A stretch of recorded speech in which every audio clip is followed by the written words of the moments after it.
Good morning and welcome to the July 20th, is that right? I think, 2017 edition of the Bible Delight in the Details. I'm J. Lenora Bressler.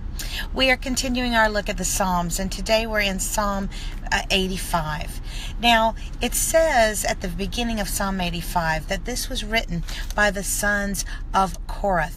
And Korah, we've talked about these folks before. You will remember that Korah was one of the rebellious leaders of the Israelites who conducted a revolt against Moses back during the wilderness times. And Moses said, well, let God decide between you and me.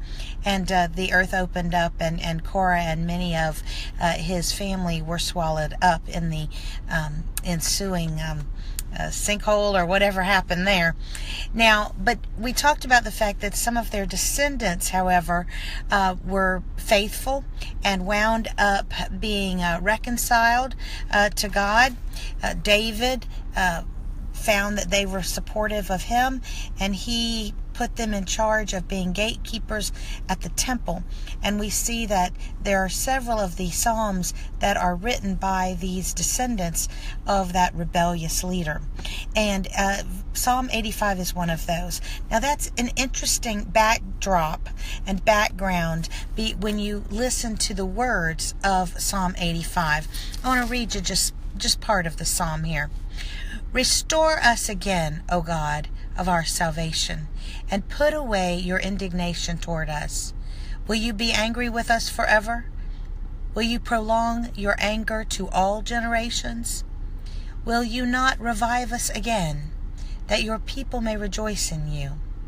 Show us your steadfast love, O Lord, and grant us your salvation. Let me hear what God the Lord will speak, for he will speak peace to his people, to his saints. But let them not turn back to folly. Surely his salvation is near to those who fear him, that glory may dwell in our land.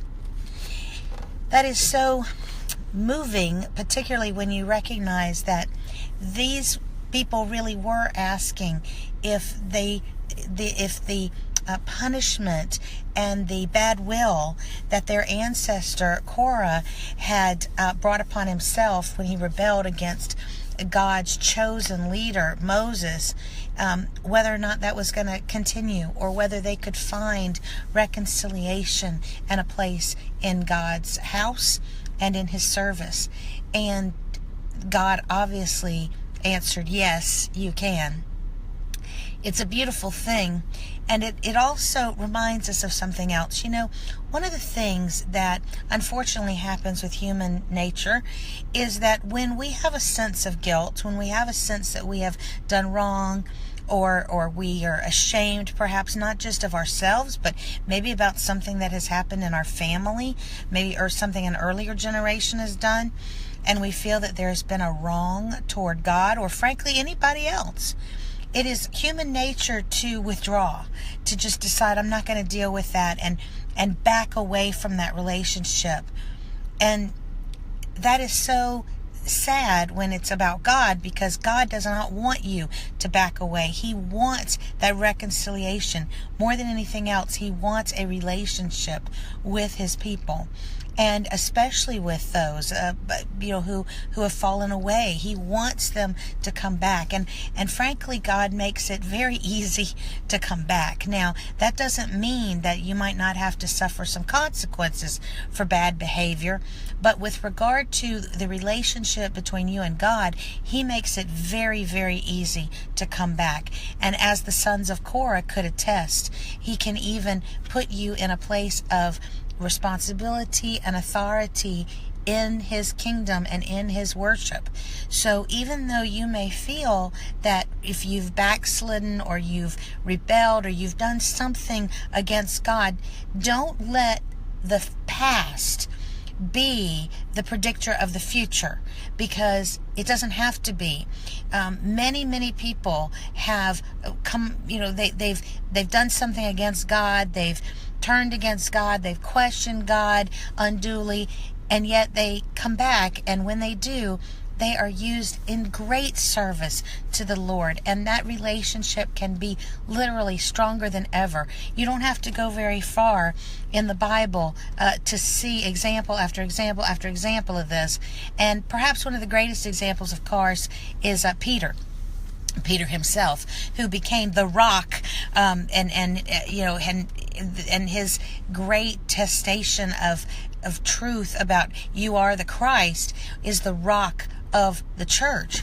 We saw him completely deny Christ, even to the point of cursing and using God's name in vain in a curse, saying he didn't even know Jesus Christ. I mean, how do you get worse than that? I mean, really, that's about as big a betrayal as you could do, and as violently and passionately done. And yet, look at what God allowed him to do the minute he came to his senses and repented. He was made instantly a pillar of church history and of the foundation of the church. I want to end with the beautiful ending words of Psalm 85, just because I think it's so beautiful.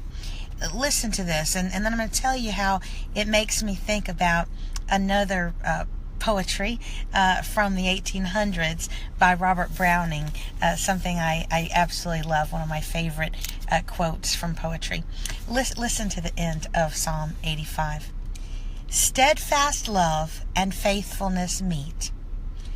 Righteousness and peace kiss each other. Faithfulness springs up from the ground, and righteousness looks down from the sky. Yes, the Lord will give what is good, and our land will yield its increase.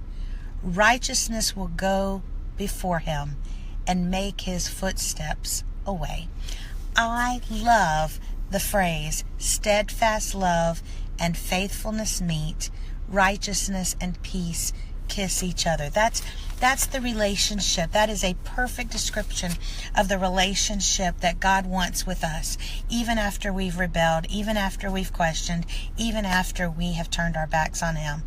And I want you to think about it's another way of describing the father of the prodigal son, who is so anxious for that reconciliation that he literally picks up his robe, showing his ankles, which in that culture was very unseemly. No dignified man would ever run showing his ankles, particularly running to a son, particularly a bad son, a son that has betrayed him in such a public and offensive way.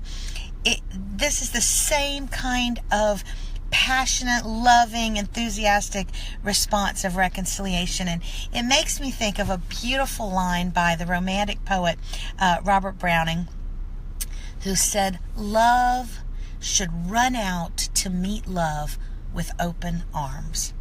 I absolutely love that. In fact, it was in the program of my wedding, because I love that expression of how people that love each other, and God, you have to remember, God is a person. He has a lot of personal characteristics. When two people love each other, they should run toward each other with open arms. That should be their mindset, their philosophy, their modus operandi, and that's what God does for us. So run out to meet love with open arms today. And that means run with open arms to the Lord. No matter what your past is, no matter how you may have let him down, he is still running to you. Goodness, what a beautiful image. I'm Jayla Nora Bressler. Visit me again on the Bible, Delight in the Details.